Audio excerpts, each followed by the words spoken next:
Hey dudes, it's Larold, and the patch notes for PoE 2 Dawn of the Hunt still aren't here, so I wanted to put together a quick video based on what I've been doing in the past week or so of playing PoE 2.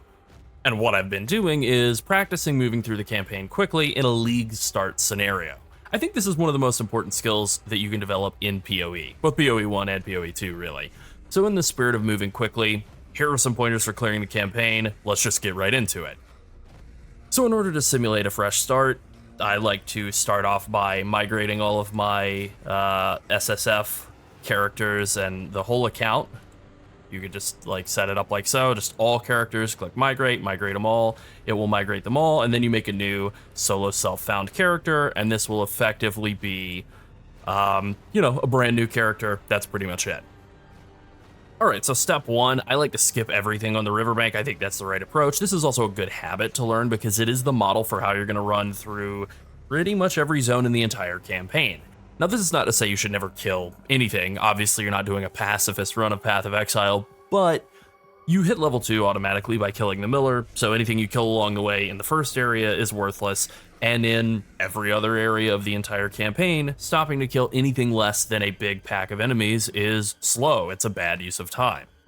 Dying is obviously slower than killing slowly, so you don't want to die trying to gather too many guys at once, but generally speaking, you only ever want to stop to kill big packs or bosses. It's called Path of Exile because you are constantly running and you're probably alone. The number one source of friction throughout the campaign for players who are trying to level quickly is knowing when to stop and kill enemies versus when to just keep running. And it's the skill that separates good players from the really great ones. It's my biggest weakness, to be honest. It's the number one skill I am still working on and have been since I started playing PoE 1. Getting better at it is a process, but it will cut a huge amount of time off of your campaign clear. We could be talking about a difference of a few minutes or hours or, I don't know, days if you're really slow.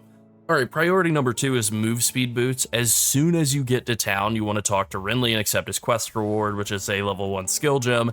And then before he walks away, you can open up his buy sell window and look to see if he has boots with move speed on them.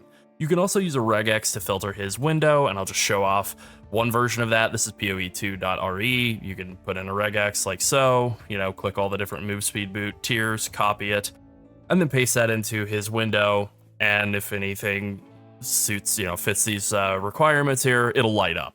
I really can't overstate how important it is to get move speed as quickly as you can in the campaign. If he doesn't have move speed boots when you first talk to him, you can just check back every time you level up. Basically do that until you have move speed boots, either by finding them on the ground or buying them from him. Additionally, as you're leveling up throughout doing the rest of the campaign, you're going to want to continue to upgrade your boots and, ideally get ones that have move speed and other good stats on them, but move speed really is worth running total garbage boots. But when you hit level 15, or the item level is item level 15, 15% increased move speed is capable of appearing. At eye level 30, then 20% is also available. So those are kind of the points where you want to be looking to really upgrade your boots, because more move speed is far and away the most important thing. These higher level ones, you're not going to be level 70 in the campaign probably, so not as important. All right, step number 3.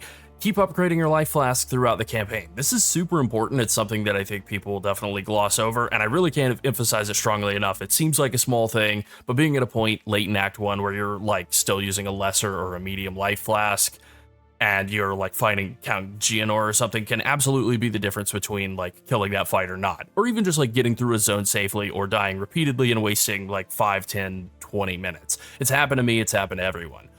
Now you can just buy flasks from Una or the equivalent NPCs in Acts 2 and 3, Zarka and Servi, and that's the best way to do it. You could also just find them on the ground. They are definitely worth devoting inventory space. If you are level 8 and you find a greater life flask, pick it up, hang on to it, and wait until you're level 10, flick it on, and there you go. Another big step here is to do side content for extra skill gems and support gems in Act 1, especially early on. So you get a skill gem at the Abandoned Stash in Clearfell. This is really important for getting an early spike of power. You also get a skill gem from the Devourer as a raw drop, and a support gem from Renly's quest to kill the Devourer. So depending on your build, you may not need to do that, or it may be crucial to kill the Devourer and get that big spike of power there as well. Ariadne's hut in the Grellwood gives a support gem, but she leaves a trail of cold damage on the ground all the time, so if you're a melee class, she's really hard, but if you're ranged, she's basically free real estate. Either way, you can run into her hut, click the cauldron, and get a free medium life and mana flask, and then just leave if you don't want to kill her. The Rotten Druid and the Grim Tangle will drop a support gem. The Embattled Trove, I think is the name of it, in Tomb of the Consort in the Cemetery, will also drop a support gem. All you have to do there is just kill a rare, which usually is pretty easy as long as the affixes on it aren't too horrible. These are a lot of ways to just get a lot of extra support gems, and early on, I think getting like 3 or 4 support gems before you get to Draven is usually kind of crucial. At the very bare minimum, you want to have at least 2. Asenia is also a lot easier than Draven, so I would recommend killing her first and getting another level before moving on to the Mausoleum of the Praetor and fighting Draven. And on that note, maximizing your single target DPS and your damage per cast time is huge. So we don't know what skills are going to be strong, we know things are going to change, we know support gems are going to be added to the game, but we're in the dark as to all of the game balance, right? But what we do know is that the 2 hardest bosses in Act 1, and I would argue the entire campaign, are Draven and Count Geonor. They are walls. They have the biggest potential to be a wall to your progress, more so than anything in Acts 2 or 3. So with that being said, you really want to emphasize putting your support gems together and your skills early on toward maximizing your single target damage to kill those 2 dudes. Having AoE damage skills in the first few levels of the campaign is important. You do want to be able to kill the big packs of guys that are fighting you in the Grellwood, but your progress isn't going to come to a screeching halt because you couldn't kill 15 werewolves in one hit. It absolutely will if you don't have enough damage to kill Draven. Also, damage per cast time is really valuable at like level 2 and 3. Frostbomb at level 1 has been really huge for me for killing the Devourer and Bara of the Rotten Pack just very quickly and easily, and it's good on pretty much any class. Now, as for whether it'll be good after the patch, I don't know, maybe. This also applies to your passive skill tree setup. There are a lot of suboptimal passive skills in a high level build that are still worth taking at League Start just to get more damage early on in the campaign. I think whenever in doubt in Act 1 and Act 2, get more damage and figure out your defenses by just getting like more life and resistances on your gear.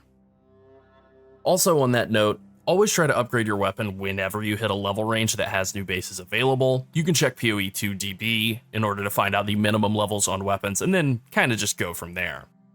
Another real point of emphasis for me is to hunt down waypoints and checkpoints. Anytime I find a new zone entrance, I go in and I grab the waypoint immediately. This is really helpful for saving time spent backtracking. The same is true for checkpoints as well. You really want to use checkpoints anytime you can to prevent wasting time walking through an area you've already passed through before. And then here's my final tip. Use roll. Use roll a lot. Now this seems obvious, and it is obvious, but it's also important. Rolling through packs of enemies, rolling around bosses, rolling through zones is all a really valuable skill to develop. And you don't have to roll literally continuously, but you are going to be rolling a whole lot, so keybinding it somewhere that's comfortable is a really good idea. Space is, I think, the default keybind. Makes sense. I put it onto my mouse, found it was a little more comfortable for me. I know some people also prefer WASD movement, and that probably is faster for speedrunning because it makes microing your menus while walking around easier, but I prefer click to move. I don't know if I can really recommend WASD since I don't use it. I've been told that it's better and that I'm wrong and old and dumb, so maybe it is the move. I don't know. Before I wrap up, I just want to give one special mention, although they may be changed, to Leap Slam and Shield Charge. You get Shield Charge at level 6, and Leap Slam at level 22, I believe. You're able to unlock both of those. These are both mace skills, so they may not be compatible with every build, and like I kind of already said, they may also get nerfed in the patch notes. We don't know, but if they don't, these are both very useful skills, and if you have enough strength to use them at all, you really should pick up a mace and abuse them. Spears may completely come through and just steal their lunch, or they may get nerfed. We don't know, but something to keep an eye on for sure. Ultimately, I think the best way to get faster at zooming through the campaign really is just to practice and learn all of the zone layouts, so log in and get zooming. And if you are looking for more information, the PoE 2 Campaign Codex Discord is a great resource. Alright, that's it. I am ready for the patch notes. I'm ready to log in and start the new league and play around with Spears and Huntress. Be sure to like and subscribe if you enjoyed the video and you want to see more like it, and if you want to support us even further, consider becoming a channel member. Thanks for watching, and keep getting hyped for patch 0.2.0. Bye.